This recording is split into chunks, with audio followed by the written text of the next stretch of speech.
Les véritables secrets ne se laissent pas percer facilement. Mais c'est précisément ce qui attire Harald Schumann. Il est journaliste dans un grand quotidien berlinois. Chargé de mission spéciale, peut-on lire sur la porte de son bureau. Un tel intitulé soulève forcément toute une série de questions. De quelle mission est-il chargé? Ramper dans la jungle pour dépister des braconniers qui abattent le dernier tigre de Sumatra? Très peu pour lui. Colporter les potins et les scandales de ce monde de paillettes qu'est le showbiz? Pas son genre non plus. Non, ce qui intéresse Harald Schumann, c'est l'argent, la finance, les bilans, les millions, les milliards, les billions. Et voici sa dernière enquête.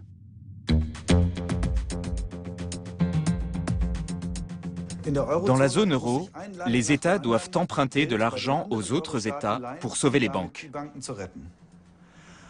Mais qui reçoit cet argent? Où va-t-il? La plupart des gens pensent que l'Allemagne et les autres pays riches d'Europe sauvent ces pauvres Espagnols, Grecs, Irlandais et Portugais. Mais ce n'est pas vrai. Ce sont les banques qu'on sauve. Et que font-elles de l'argent qu'elles reçoivent? Où va-t-il?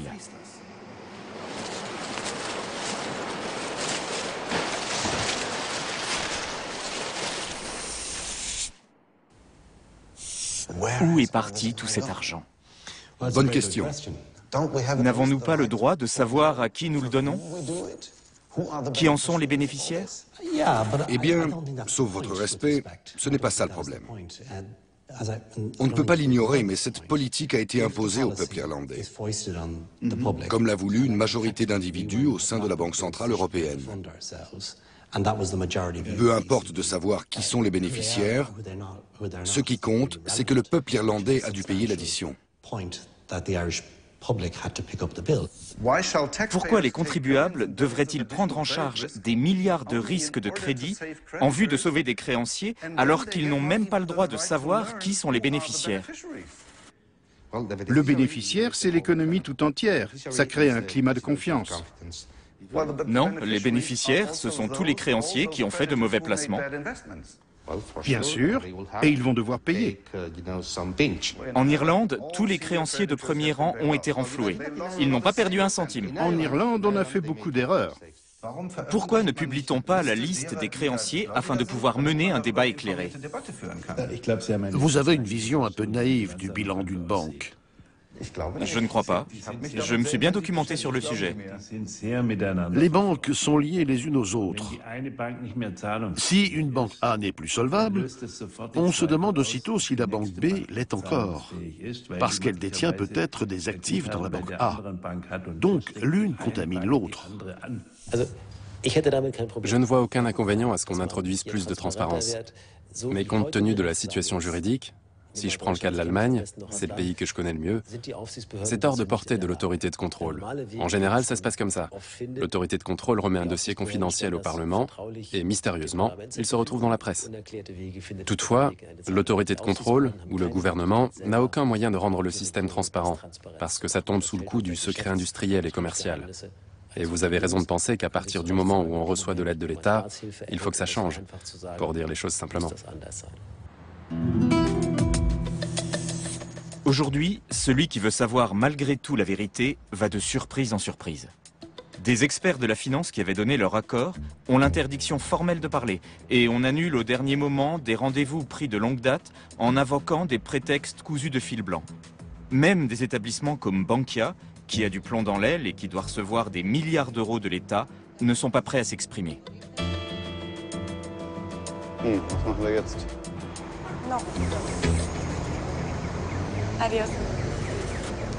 Elle est en réunion jusqu'à 5 heures. On pourra l'appeler après. Alors je referai une tentative à 5 heures. C'est quand même incroyable cette attitude. On met la tête dans le sable en pensant que toutes ces questions stupides finiront par s'arrêter. C'est absurde. Des questions, il y en aura de plus en plus. Comment la démocratie peut-elle fonctionner sans les médias? Là, derrière, dans cette tour, on est en train d'engloutir 24 milliards d'euros d'impôts et on va sans doute en engloutir 25 milliards de plus si nos sources sont bonnes. Et on ne nous donne aucune information. C'est hallucinant. Le secret est bien gardé sur les bénéficiaires du programme de sauvetage des banques. Et depuis la crise financière de 2008, il n'y a eu que 2 exceptions. La première, c'était au Sénat américain. Après la faillite de Lehman Brothers, il fallait sauver la compagnie d'assurance internationale AIG. Un sénateur a dit aux représentants de la Banque centrale « Inutile de venir nous demander 1 centime si vous ne nous dites pas à qui cet argent est destiné ». En fait, il s'agissait de gros investisseurs et établissements financiers du monde entier, à commencer par la Deutsche Bank qui a récupéré à elle seule 12,6 milliards et Goldman Sachs qui a touché plus de 10 milliards. Enfin, tous les gros poissons en ont profité. Et le plus fort, c'est qu'après coup, ils ont déclaré « on s'en est sorti sans l'argent de l'État ». Sans le sauvetage d'AIG, la Deutsche Bank aurait immédiatement fait faillite. Elle aurait perdu plus de la moitié de ses fonds propres et aurait dû mettre la clé sous la porte du jour au lendemain. Donc pour elle, la Deutsche Bank, c'était vraiment une question de vie ou de mort. Et la deuxième exception, c'était lors du sauvetage de la banque allemande Hypo Real Estate. À la chancellerie fédérale, quelqu'un a posé cette question. Que se passerait-il si on ne sauvait pas Hypo Real? Qui en ferait les frais? J'ai établi une liste avec l'aide de plusieurs personnes et en recoupant différentes sources. Il apparaît que les principaux bénéficiaires sont Unicredit, la Deutsche Post, la DZ Bank, la Deutsche Bank, la Commerzbank, la Deutsche Apotheker und Ärzte Bank, là encore la Deutsche Bank de Londres, la Barclays de Londres et un tas de compagnies d'assurance. On aurait dû demander à tous ces établissements de supporter une partie des pertes. Après tout, ils avaient placé leur argent dans une banque mal gérée, donc ils avaient commis une faute.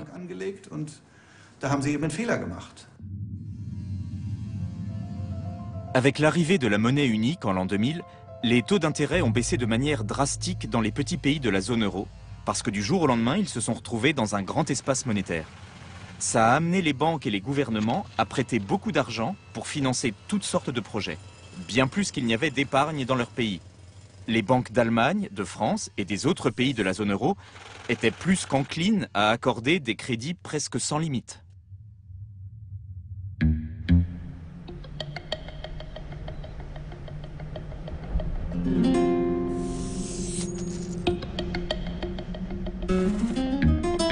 C'est ainsi qu'en 3 ans, et jusqu'à début 2008, les emprunteurs espagnols ont contracté 322 milliards d'euros de dettes auprès des banques allemandes et françaises.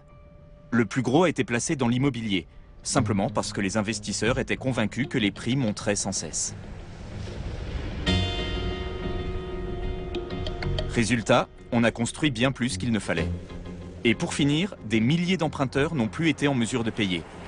C'est pour cela que les banques espagnoles et irlandaises sont au bord de la faillite et qu'elles ne peuvent plus honorer leurs propres dettes.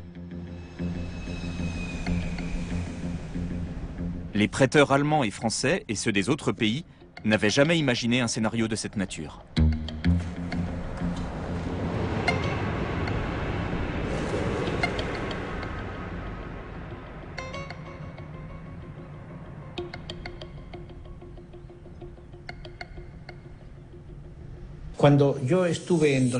En tant que président de la Caja Granada, je me suis rendu en Allemagne en 2001 et 2002 pour trouver des financements. Les banques allemandes roulaient sur l'or et elles prêtaient de l'argent sans trop demander à quoi il allait servir. Était-ce difficile de trouver de l'argent? C'était facile, très facile. On ne l'a pas forcé, sous la menace des armes, à prendre cet argent. Certes. C'est lui qui est venu le premier. Vous comprenez? Parfois, ces discussions m'agacent un peu.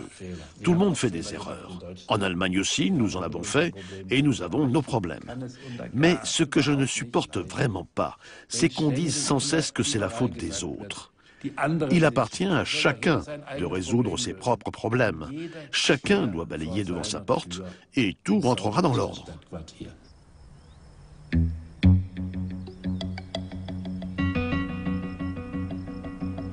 Combien de logements y a-t-il? C'est prévu pour 1300 résidents. Mais le nombre de logements n'est pas précisé. Dans le lotissement d'à côté, celui qui est contigu, il n'y a que 600 habitants. Quand on arrive ici, on voit bien que ça vaut rien. Personne ne viendra habiter ici. Qui va passer ses vacances près d'une voie ferrée. Et puis il n'y a rien. Qu'est-ce qu'on peut faire ici? Mais le plus fou, c'est que dans la plupart des cas, les crédits accordés pour ce lotissement, comme pour des milliers d'autres, sont toujours inscrits pour 70% de leur valeur initiale dans les comptes des banques. Or, ce qui reste ici ne vaut même pas 10% des sommes empruntées. Et on pourrait faire comme ça le tour de l'Espagne pour voir où tous les milliards d'euros sont passés. Regarde, ça continue. Ouais, c'est immense.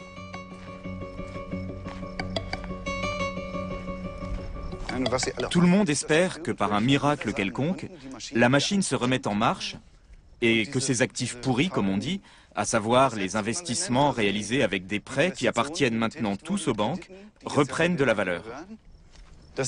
Ils ne comprennent pas que le surendettement est tel qu'on ne pourra pas relancer la demande tant que la plupart des entreprises et des ménages devront se serrer la ceinture dans ce pays. Le but est qu'il y ait plus de recettes que de dépenses, ce qu'on appelle la rigueur. Mais c'est naïf de croire qu'il suffit de rétablir la confiance pour que tout reparte comme avant. L'activité ne pourra redémarrer que si les dettes sont annulées. En clair, il faudra tôt ou tard effacer la dette. Le problème, c'est que dans le cadre du sauvetage de l'euro, une part croissante des risques privés, d'investisseurs privés, est prise en charge par les États. C'est le fondement même du plan de sauvetage de l'euro. Jusqu'au jour où les États eux-mêmes ne pourront plus rembourser leurs dettes aux pays les plus riches. On aura alors exactement le scénario que Mme Merkel nous promet d'éviter à tout prix. Avec l'argent de leurs impôts, les Allemands devront supporter les risques que des investisseurs privés ont pris dans d'autres pays. Or, ces investisseurs viennent en majeure partie d'Allemagne. Mais ça, on se garde bien de nous le dire. Nulle part, le marché immobilier alimenté par le crédit n'a connu une chute aussi brutale qu'en Irlande. Jusqu'en 2008, les prêts bon marché en provenance de l'Allemagne, de la France et de la Grande-Bretagne ont entretenu le plus grand boom immobilier au monde. Tous ces immeubles clinquants et vides ont conduit les 6 grandes banques irlandaises au bord du gouffre, à commencer par l'Anglo-Irish Bank. À elle seule, quand elle a mis la clé sous la porte, elle a laissé 30 milliards d'euros de dettes au petit État irlandais. Il ne reste plus que le chantier désaffecté du nouveau siège du groupe.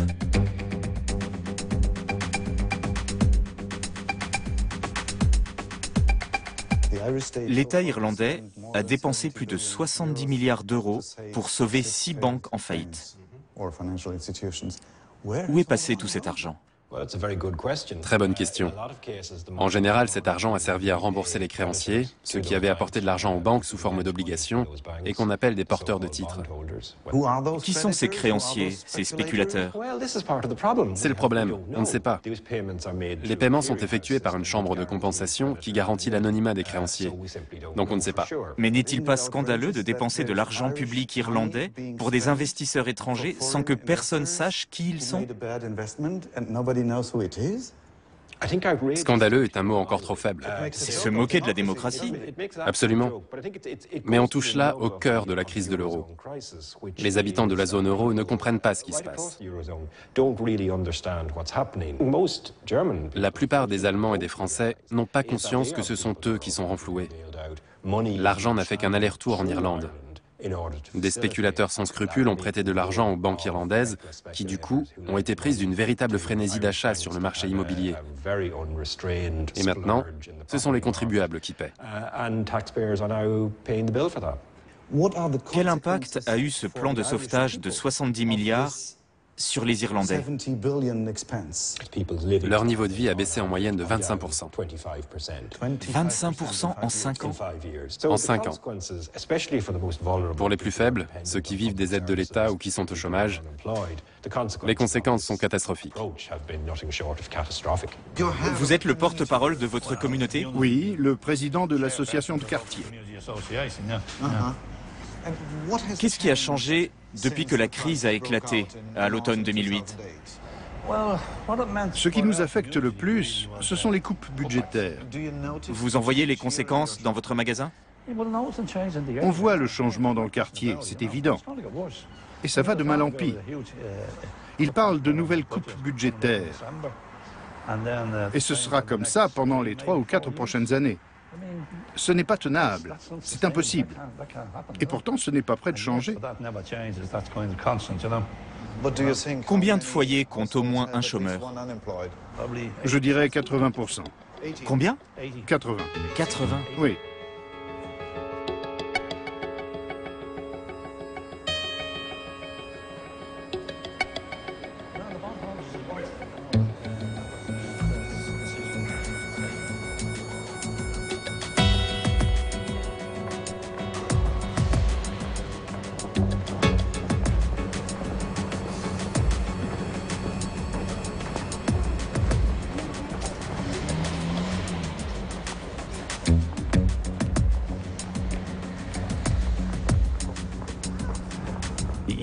Les Irlandais ont clairement opté pour une politique de faible imposition et de contrôle restreint.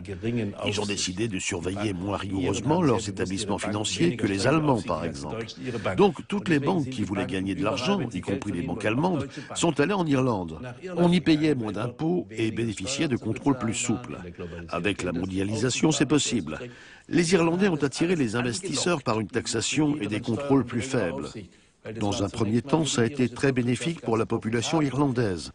Mais quand le système bancaire d'un pays s'effondre, soit l'État est insolvable et il a de gros soucis car sa population s'appauvrit, soit il doit sauver tant bien que mal ses banques. Et pour l'Irlande, ça a été très dur. Si on ramène le montant de la dette irlandaise à l'échelle de l'économie allemande, ça fait 1000 milliards, 1 billion, c'est fou. Oui, mais l'Irlande est responsable de ses problèmes. Pas le Luxembourg, ni la France ou l'Allemagne, mais l'Irlande. Et elle en a profité un certain temps.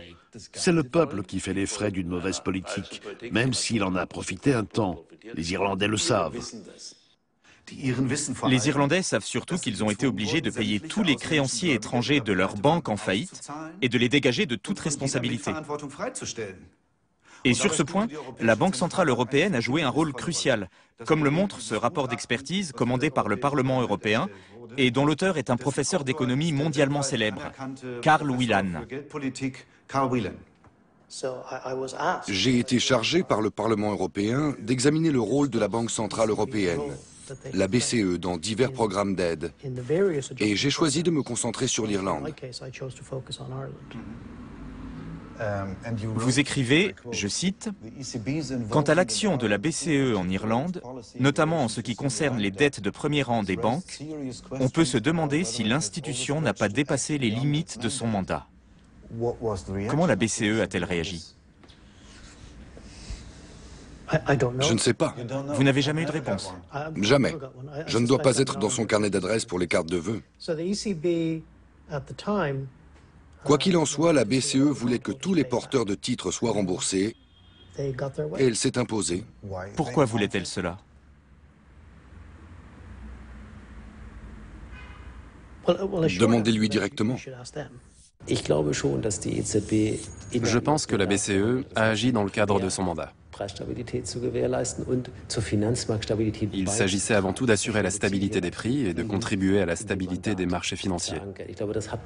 C'était les deux missions qui faisaient partie du mandat. Et je pense qu'on s'y est tenu, dans une situation qui était relativement nouvelle et qui comportait clairement des risques de contagion.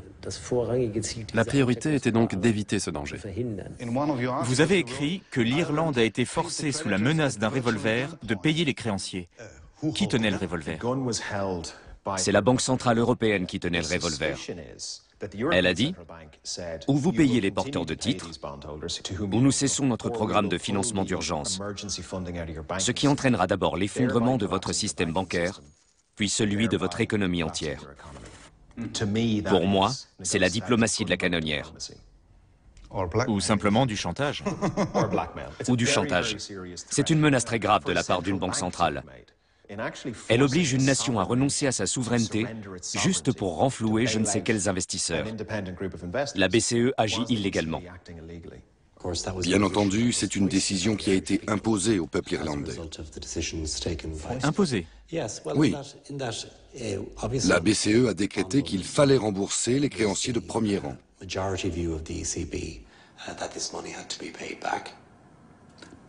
C'est un procédé scandaleux. Un économiste renommé un député du Parlement irlandais diplômé d'économie à Harvard et le ministre adjoint des Finances affirment que leur peuple a été contraint de s'endetter à hauteur de 70 milliards d'euros pour renflouer des créanciers étrangers. Et le directeur de la Banque centrale européenne ne conteste pas. Il ne dément même pas. Depuis, malheureusement, la plupart des Irlandais se sont résignés. Mais pas tous.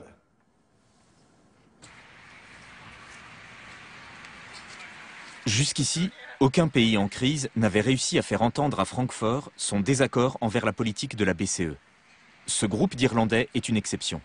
Le plus fou, c'est qu'ils ne viennent pas de la capitale ni d'un grand groupe industriel. Non, ils viennent du fin fond de la province irlandaise, d'un petit village où les habitants ont décidé de manifester publiquement leur opposition. Et c'est ce qu'ils font toutes les semaines. Le vent.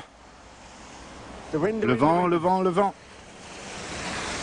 On dirait un peu l'histoire d'Astérix et du petit village gaulois qui résiste à l'Empire romain. Oui, on est l'Astérix irlandais. En fait, même ici, dans notre paroisse, beaucoup de gens me disent « Tu perds la tête, tu ne pourras jamais affronter la BCE ».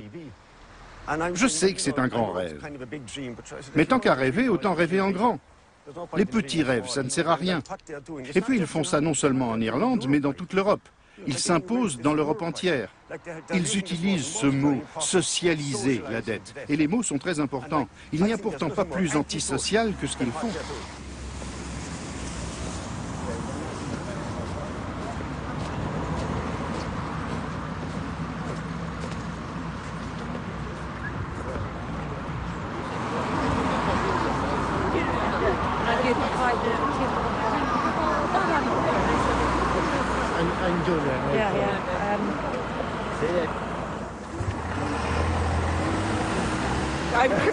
Je prie pour l'Irlande, pour la justice en Irlande. Vous étiez à Francfort? Oui. Et vous avez parlé aux Allemands? Oui. Et ils ont été très gentils avec nous. Ils nous ont même apporté à manger. On avait des pancartes qui expliquaient en allemand la situation de l'Irlande. Ont-ils compris votre message? Je suis sûr que oui. La plupart des Allemands pensent qu'ils vous ont sauvé. On dit aux Allemands qu'ils sauvent les autres par solidarité européenne et qu'ils ont sauvé l'Irlande. Non, l'Irlande a sauvé l'Europe. Mettez-vous bien ça dans le crâne. L'Irlande a pris en charge les garanties, ce qui a évité une réaction en chaîne. L'Irlande a sauvé l'Europe et on devrait être récompensé pour ça. Vu de l'étranger, l'Irlande a l'air de bien s'en sortir parce qu'elle réduit ses dépenses. Mais les gens souffrent. C'est vrai, ils souffrent terriblement. Aidez-nous, s'il vous plaît. Donnez-nous la pièce. Tenter de lancer un mouvement à partir d'un groupe aussi petit, ça demande d'avoir la foi et du courage. C'est bien, et on voit que les gens ont compris. Ce ne sont pas nous, Allemands, qui les avons sauvés, mais eux. C'est la petite Irlande qui a sauvé le système bancaire en Europe. Du coup, maintenant, elle a des dettes qui lui rendent la vie impossible. Et si l'Irlande ne peut pas rembourser, c'est aux contribuables allemands de le faire. Voilà la réalité. Et ici, les gens l'ont parfaitement compris. C'est pour cela qu'ils ne supportent pas d'entendre une autre version des faits dans les médias, et notamment dans les médias européens.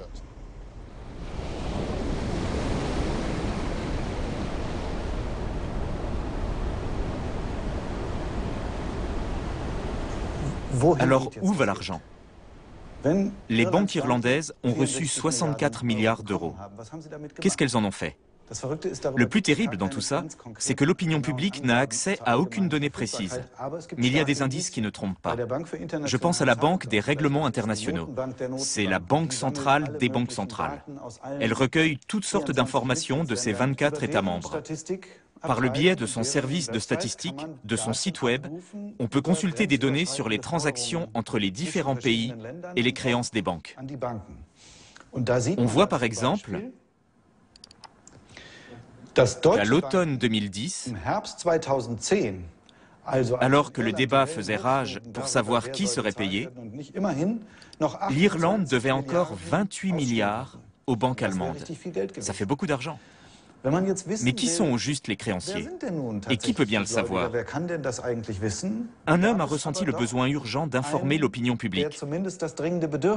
Il s'agit d'un blogueur qui officie sous le pseudonyme de Guido Fawkes.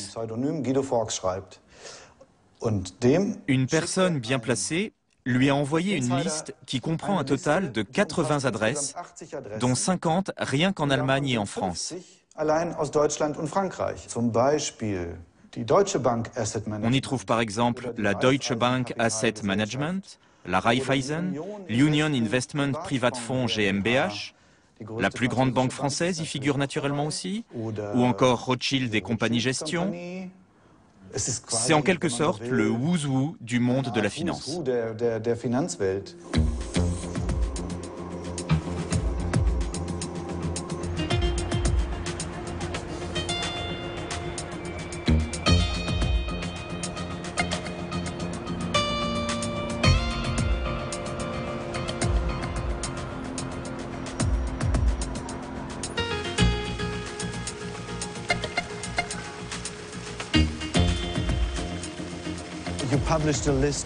Vous avez publié la liste des créanciers de l'Anglo-Irish Bank. Je crois que c'est un délit de détenir et de divulguer ces listes. Mais vous n'avez pas été inquiété? Non. Je peux en appeler à l'intérêt général. Qu'avez-vous découvert sur cette liste? J'ai vu que la majorité des obligations irlandaises étaient détenues par des banques allemandes, françaises et britanniques. Il y avait à la fois des investisseurs avertis et ce qu'on appelle de l'argent stupide, c'est-à-dire de petits investisseurs. Des banques d'épargne, des banques régionales, tous les fonds obligataires s'y trouvaient, y compris de grandes banques d'investissement. En Irlande, la colère monte. On se demande pourquoi on rend fou des courtiers qui sont rémunérés pour leurs risques, alors que ça nous oblige à fermer des hôpitaux. Le gouvernement n'aurait pas pu enquêter pour obtenir ces informations? L'État irlandais est souverain. Il pourrait dire où va l'argent. Et il aurait dû le faire. Des milliards d'euros des contribuables irlandais ont été versés aux courtiers en obligations. Et à nous, Allemands, on dit que nous avons sauvé les Irlandais. L'argent des ministères des Finances allemands et britanniques a été envoyé en Irlande et avant la débâcle, il est retourné dans les banques allemandes qui, sans cela, auraient fait faillite. Pensez-vous que tôt ou tard, l'Irlande fera défaut? Je l'espère. On n'a pas les moyens de rembourser. Tous les mois, chaque Irlandais, homme, femme ou enfant, donne 300 € à l'étranger. C'est un fardeau colossal. Mes enfants sont scolarisés en Irlande. Je ne veux pas qu'ils paient toute leur vie des impôts pour les banques allemandes. Est-ce qu'un jour, l'Irlande sera insolvable? Oui. Dans l'histoire, aucun pays n'a jamais payé une telle somme sans avoir sa propre politique monétaire. Que va-t-il se passer concrètement? On se vide petit à petit de notre sang, année après année, jusqu'à dépendre complètement de l'Europe. Il y a une citation de Nelson Mandela. La plus grande tragédie de l'humanité est de devoir endurer autant de souffrances avant de parvenir à un compromis dont tout le monde savait qu'il était inévitable. Je veux empêcher par tous les moyens que l'Irlande se vide de son sang pendant 10 ou 15 ans et qu'elle revienne 30 ans en arrière jusqu'à ce que quelqu'un dise enfin « on efface la dette ». Mais dernièrement, même le ministre adjoint des Finances irlandais, avec qui nous nous sommes entretenus, a déclaré que le fardeau de la dette était tel qu'il surpassait les forces de l'Irlande. Ne faut-il pas prendre cet avertissement au sérieux et annuler une partie de la dette pour que l'Irlande puisse prendre un nouveau départ? L'Irlande bénéficie d'un programme d'aide et c'est l'élève modèle qui montre que notre politique européenne en faveur de la stabilisation de l'euro fonctionne. L'Irlande est déjà en passe de retrouver la confiance des marchés financiers. Je ne sais pas qui est ce ministre adjoint aux Finances ni ce qu'il a voulu dire. J'imagine qu'il était sincère dans ses déclarations. Mais de mon point de vue, l'Irlande est sur la bonne voie. Elle remporte de grands succès, elle mérite notre confiance, mais elle ne devrait pas la détruire elle-même, cette confiance. En fait, il représente une position très dure. Les Irlandais et les Espagnols sont eux-mêmes responsables. Et si nous mettons à contribution les créanciers, le système s'écroule. Donc nous ne pouvons pas les faire participer. Que chacun balaie devant sa porte et qu'on arrête de nous culpabiliser. En vérité, c'est lui qui est culpabilisant, parce qu'il rejette la faute sur les pays. Il ne voit pas sa part de responsabilité dans les investissements faits par l'Allemagne.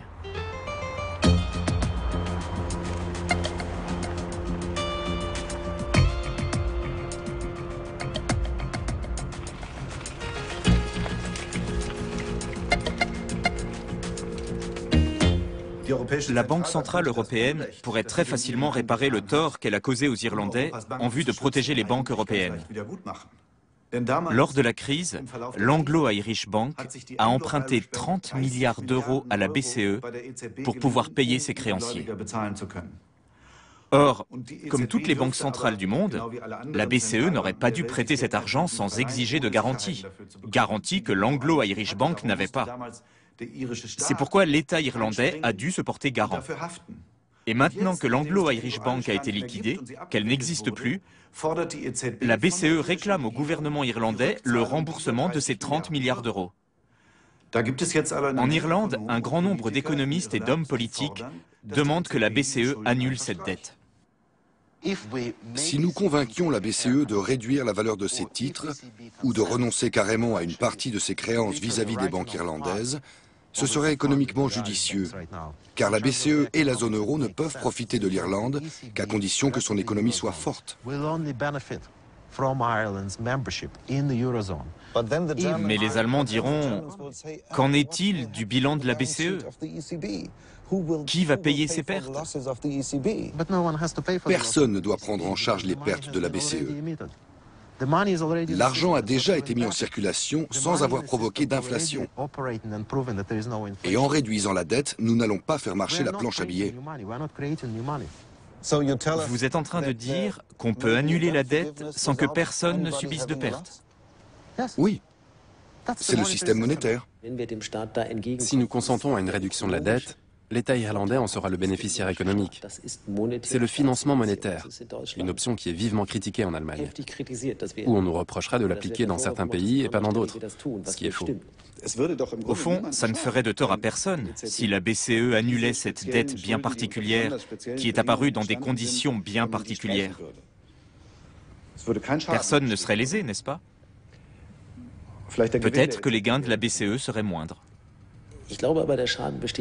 Le danger, c'est que si l'Irlande ne s'acquitte pas de sa dette, ça peut provoquer une réaction en chaîne pour l'ensemble de son système financier.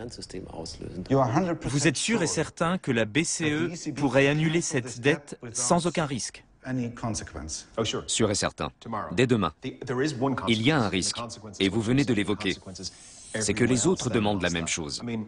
Mais pour rendre justice à la Banque centrale, on n'imprime pas des billets pour les distribuer comme ça aux gens. Ce serait très dangereux. Cela dit, l'Irlande est un cas unique. C'est une économie productive et efficace qui a renfloué son système bancaire et qui est maintenant en train de couler. Mais le même scénario est en train de se produire en Espagne. Dans ce cas, ils commettent la même erreur que l'Irlande. Et ils ne devraient pas. Qu'est-ce que les Espagnols pourraient apprendre des Irlandais? Ils doivent savoir avant tout une chose. Transférer toutes les dettes des banques à l'État est une terrible erreur.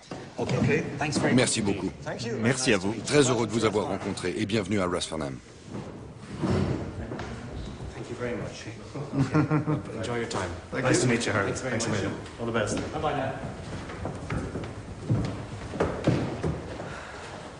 Pas bête. Quand on devient secrétaire d'État à cet âge, c'est qu'on n'est pas bête. On a appris à communiquer et à esquiver les questions qui fâchent. En même temps, il a évoqué un point important. Il a dit très clairement qu'on les avait obligés à rembourser les créanciers et que c'était une erreur.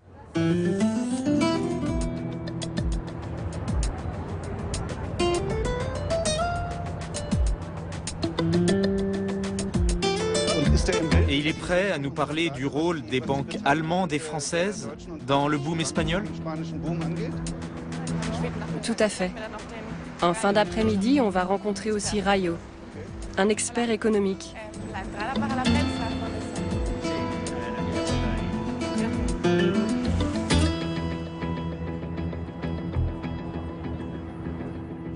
Avant de venir en Espagne, j'étais en Irlande.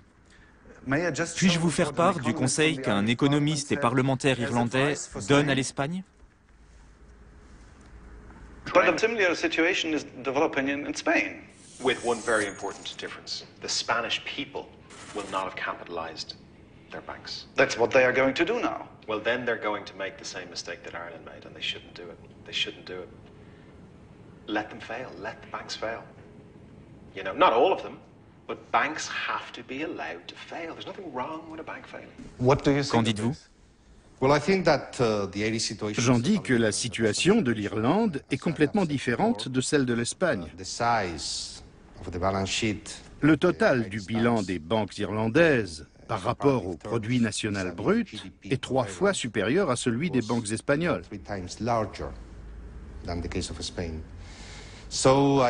C'est pourquoi, en Irlande, les besoins en capitaux des banques se montent à plus de 20% du PNB. En Espagne, c'est seulement 4%. Donc, le contexte est totalement différent. Ce n'est pas comparable. Jusqu'ici, combien l'État espagnol a-t-il dépensé pour sauver les banques? Jusqu'ici, à peu près 20 milliards. 20 milliards. 20 milliards de capitaux injectés, plus un prêt de 40 milliards du Fonds européen de stabilité financière. Et vous êtes sûr que ça suffira? Oui. En réalité, ce n'est pas 40, mais 80, voire 90 milliards. Voilà les vrais chiffres si on se réfère au rapport d'Oliver Wyman. Pourquoi ne mettons pas à contribution les créanciers de premier rang en leur demandant de recapitaliser les banques? Je ne sais pas. Ce serait une solution judicieuse pour notre système bancaire. La seule même, j'ajouterais. Mais eux veulent tout payer avec l'argent des contribuables espagnols. C'est insensé. Le plus gros problème en Espagne, c'est Bankia. On dit qu'elle va recevoir 24 milliards de capitaux supplémentaires en plus de ce que l'État lui a déjà versé. J'ignore combien ça représente. Environ 5 milliards. 5 milliards. Donc au total, ça fera près de 30 milliards d'argent public. D'après son rapport des comptes, Bankia a 27 milliards d'euros de dette sans garantie. Qui détient cette dette? On ne le sait pas exactement. Les autorités en font tout un mystère. Elles ne veulent pas nous dire qui détient cette dette. J'ignore pourquoi. Qui sont ces individus dont je prends en charge les risques en tant que contribuable? Ne devrait-on pas avoir la liste des créanciers de Bankia, par exemple? Disons que ce n'est pas une information essentielle. Les contribuables espagnols devraient au moins avoir le droit de savoir qui ils renflouent. Nous le savons. Mais pas l'opinion publique. Si, elle le sait plus ou moins. Elle ne dispose pas des noms exacts, mais l'endettement des banques à l'étranger est connu. Il y a des informations publiques sur les créanciers de premier rang de chaque pays. Le problème en Espagne, c'est que la majeure partie de ces crédits a été octroyée par des investisseurs étrangers.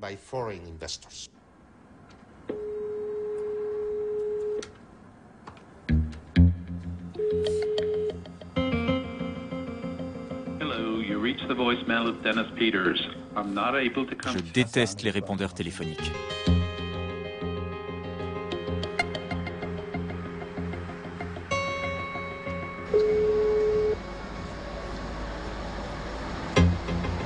Hallo? Hallo, Frau Mirjan. Schumann nochmal.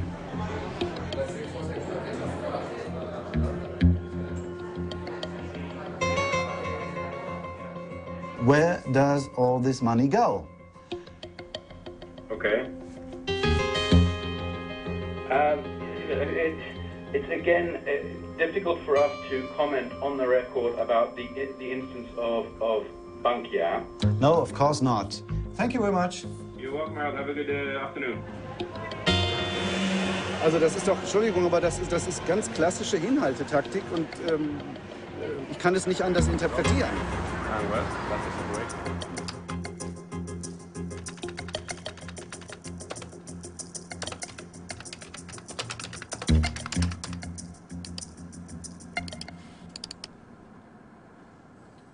Regardez.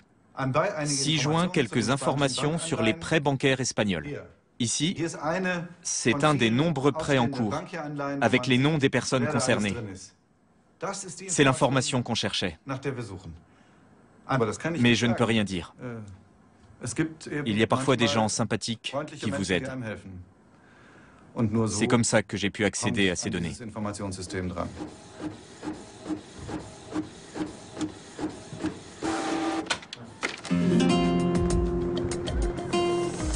L'homme que nous allons rencontrer a intenté une action en justice pour la liquidation de Bankia, contre son sauvetage donc. Exactement. Il veut que cette banque fasse faillite et qu'elle ne reçoive pas d'argent de l'État. Il travaille pour les activistes du mouvement M15, qui ont commencé à occuper les places publiques en mai dernier.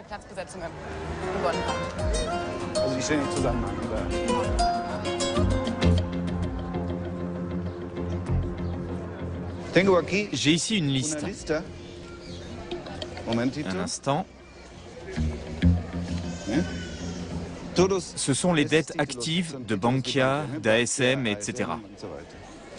Les entreprises qui publient cette liste pouvaient tout à fait absorber des pertes. La Deutsche Bank, DWS Investment, c'est un fonds d'investissement allemand. Allianz, Global Investors, Union Investment,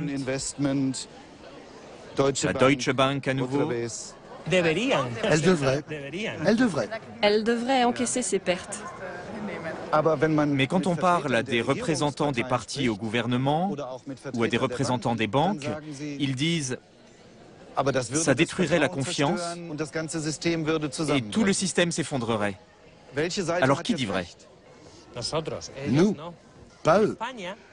Si on laisse tomber Bankia, il est probable que d'autres banques tombent. Mais pas les grandes banques comme BBVA, Santander, la Caixa, Sabadell ou Popular. Elles ne tomberont pas. À l'université, j'ai appris que dans une économie de marché, un investisseur a le droit de faire des bénéfices, mais si ça se passe mal, il est responsable et doit supporter les pertes. C'est le principe de l'économie de marché. Dans le cas présent, il y a eu beaucoup de mauvais investissements, surtout de la part d'étrangers. Et personne n'évoque leur part de responsabilité. Je suis tout à fait d'accord. Et ils ne doivent pas supporter un centime de perte. Il y a un autre principe de l'économie de marché qu'on enseigne en début de cursus à l'université. Une économie de marché est instable quand sa monnaie n'est pas indexée sur les réserves d'or. Il existe un exemple où on a laissé les banques faire faillite. Vous le connaissez? Oui, je m'en souviens bien. Lehman Brothers. Non, c'était la dépression de 29, la pire crise du siècle dernier. La peur. Toujours la peur. Je n'en veux pas. Moi, je veux des chiffres. Je veux savoir ce qui se passerait vraiment si elle faisait faillite. Qu'est-ce qu'on ferait? Quelles seraient les conséquences? Avec ce que nous savons déjà, nous disons « cette banque ne peut pas être sauvée ». Nous ne pouvons pas injecter sans cesse des milliards d'euros. Les créanciers doivent assumer les pertes. Si la banque A n'est plus solvable, on se demande aussitôt si la banque B l'est encore, parce qu'elle détient peut-être des actifs chez A. Donc l'une contamine l'autre. C'est pourquoi, dans ce système financier, il faut empêcher que l'effondrement d'un établissement entraîne celui du secteur entier.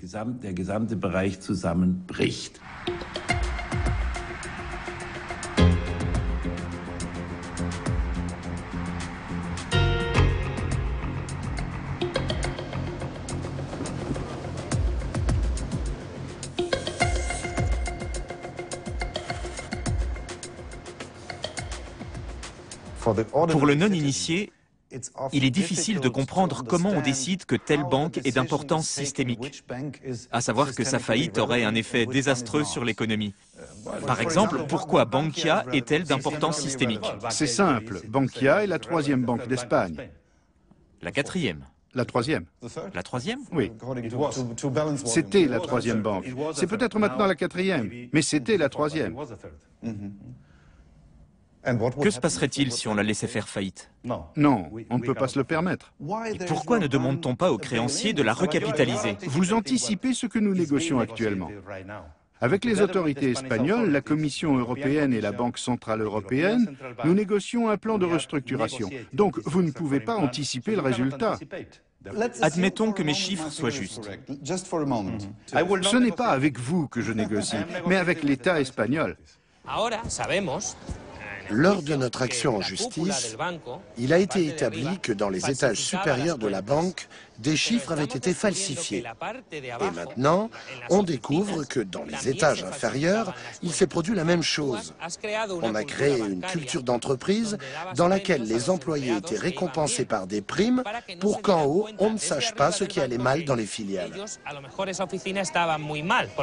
C'est un délit. Le juge a dit qu'il y avait une autorité publique qui contrôlait la banque. Et nous disons que cette autorité de contrôle a collaboré. Faire garder le poulailler par le renard, ça ne sert à rien. Ils sont tous en tort, les responsables de Bankia comme les contrôleurs publics. Si on avait laissé les banques d'épargne faire faillite, tout le monde aurait su que les hommes politiques avaient fait de l'argent. Parce qu'une bonne partie des dettes qui ne peuvent pas être remboursées, c'est de l'argent qui est allé aux partis politiques, aux municipalités, aux communautés autonomes du Sud, à des entreprises qui sont de mèche avec le gouvernement. Ces révélations auraient signé l'arrêt de mort de la classe politique. Autrement dit, si les autres pays de la zone euro prêtent 100 milliards d'euros à l'Espagne pour qu'elle puisse assainir son système bancaire, ils commettent une énorme erreur. Parce qu'ils injectent de l'argent dans un système complètement corrompu et qu'ils ne le récupéreront jamais. Et au final, ce sont les contribuables allemands, français, néerlandais et finlandais qui devront payer les pots cassés. C'est ça? Exact. C'est ce qui va se passer. Quel conseil donnez-vous aux citoyens allemands? Qu'est-ce qu'ils doivent faire? Qu'est-ce qu'ils doivent demander? Les chiffres, tout simplement. Il faut connaître les chiffres et appliquer les lois.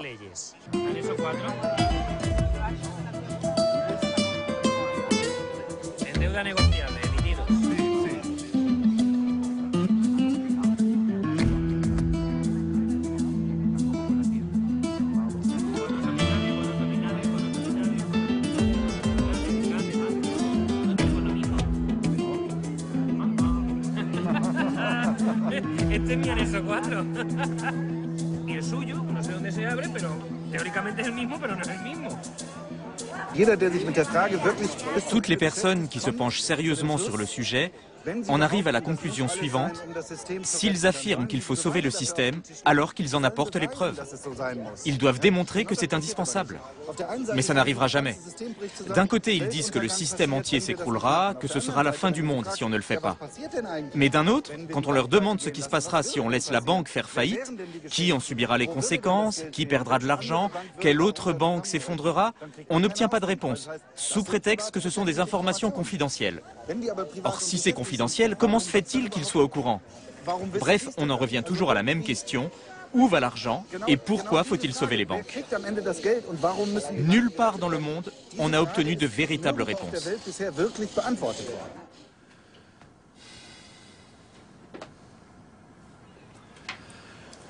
On voit par là l'importance de cette simple question: qui empoche l'argent? Parce que dissimuler les véritables intérêts en jeu ne protège pas seulement les riches bénéficiaires. Il y a une chose bien pire encore. En dissimulant ces intérêts, il est possible de monter les peuples européens les uns contre les autres. Personnellement, j'estime en effet que jouer avec les clichés sur les peuples est l'un des plus grands dangers de cette crise. Il y a d'ores et déjà un sentiment de division entre le Nord et le Sud au sein de l'Union européenne, et je considère que c'est une grave menace. Il faut sans cesse le répéter aux Allemands, et c'est ce qu'on fait. Si nos voisins ne vont pas bien, l'Allemagne n'ira pas bien non plus. En termes de protection du climat, de droits de l'homme, d'aide à l'Afrique, en termes de politique libérale, progressiste et humaine, l'Union européenne est le grand modèle dans le monde. C'est une formidable institution dont nous devons être fiers et que nous devons à tout prix renforcer. Or, elle s'affaiblit. Nous ne faisons que monter les nations les unes contre les autres Nous devons nous battre pour l'Europe. Nous devons la défendre. Pour cela, les habitants de tous les pays doivent connaître la vérité que les hommes politiques leur cachent. La vérité, c'est que nous avons tous intérêt à résoudre ces problèmes. Dans ce cas, ne pensez-vous pas que la Commission devrait expliquer davantage aux citoyens européens que nous sommes tous dans le même bateau? C'est ce que nous expliquons tous les jours. Et nous ne voulons pas être les seuls à le faire. Nous ne voulons pas expliquer tout cela à Bruxelles, Berlin ou Madrid et entendre des voix s'élever dans les camps nationalistes et dire « Non, il n'y a que mon intérêt qui compte, les autres ne m'intéressent pas ». Mais la réalité est encore pire. Les dirigeants allemands dissimulent même leurs propres intérêts économiques. On ne peut pas être les seuls à dire la vérité. C'est un scoop, ça, non?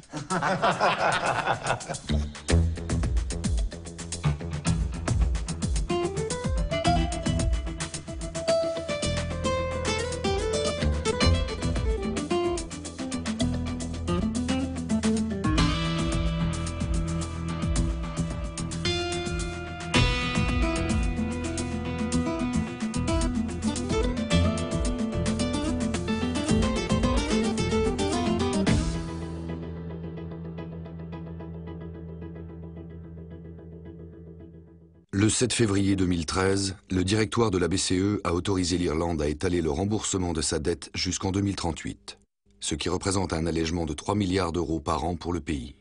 Les habitants de Ballyhay veulent poursuivre leur mouvement de protestation.